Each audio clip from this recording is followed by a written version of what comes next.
still got all this great stuff going on in London right now, still here, because they didn't let gentrification come in here and take it away. You know what I'm saying? Because the blacks learned their stuff and got in office here. Once we get everybody on the same page, man, we can't be stopped. You feel me? But they scared of it. Right. So Unity. We organize, especially brothers. That's the main thing. That's what I woke up on this morning.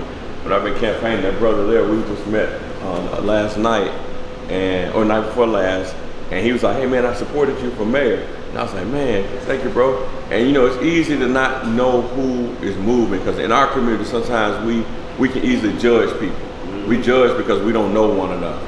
You know, just because we look different, we feel different, we wear our hair different. And when brother came up to me, I was like, man, thank you, bro. But I started thinking about it, I'm like, man, the most powerful thing we all could do is show brothers more united. We say it, but like even through this particular campaign, the people who don't vote in the races most of the time, at the very bottom, are black men. We don't have a reason to participate. And you said it earlier, like, why would I want to, what do I get out of it? First of all, you know, I got a criminal record from a system that basically is rigged against me in a lot of cases. You know, I've got, you know, no upward mobility, no job opportunity. I want to be, the big word he's been saying, an entrepreneur, but I had to do it in an illegal manner because there was no legal manners for me to start. Mm-hmm. And then when I go through the knots and bruises, I can't get into the legal. I have to go through some hard knots to actually become a legal business person. So that's where I think we got something real that we all need to put together. And then, right, what you just said, missing the point of we've been learned and taught, learned helplessness.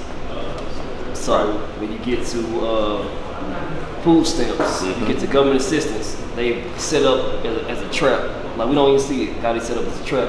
Okay, I sit here and everybody in here wants food stamps, don't even need the food stamps. But we've been taught, raised, we've seen our mama having food stamps to the point, King, where if I'm eating food stamps, what I'm gonna do? It's been points where daddy's not perfect, so I'm gonna keep it 100 with them, I don't care. I've had money out of my pocket and saying, call around, who got food stamps?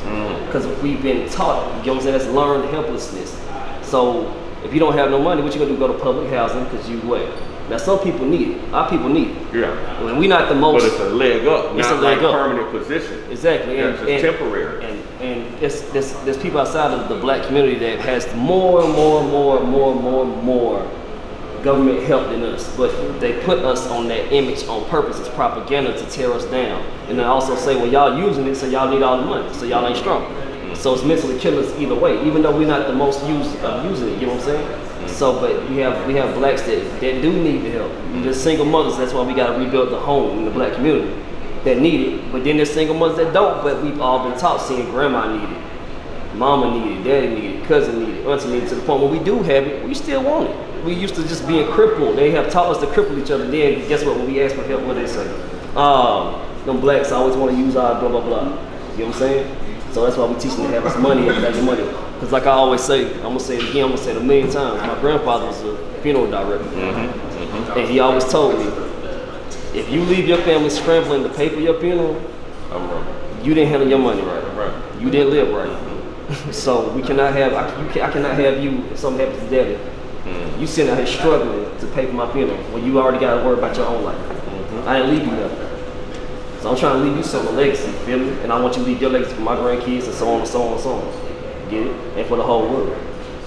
So that's what we trying to do. And that's why I feel I love what you're doing, because like I said, a lot of us black men, come on, let's be honest.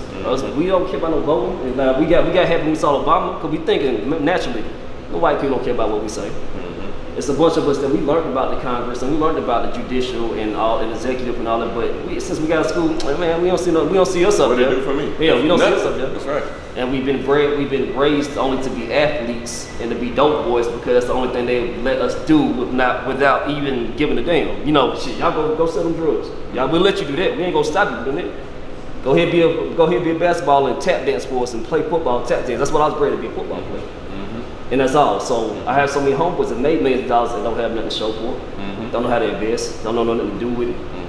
And I've had a whole lot of homeboys like me be injured and be hurt, and we don't know what to do. Quitting each job because all we've been taught was football and basketball.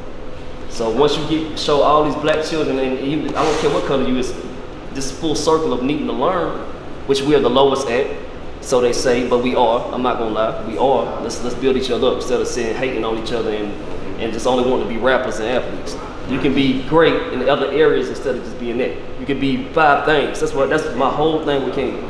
You can be 100 things if you want to be. You ain't got to just be a rapper. You ain't got to just be an entrepreneur. You can be, man, you can do you can do whatever you want to do. What do you want to do? I want to be a tycoon. Okay, so you want to do what you told me. You said you want to make your own deodorant. Remember you told me that?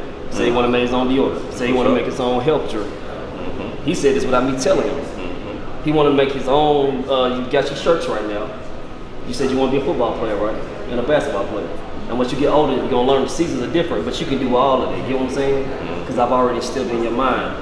Remember, everything here costs, right? So entrepreneurs is watching. Somebody had to make this, and they get paid to make this plastic that they had to buy.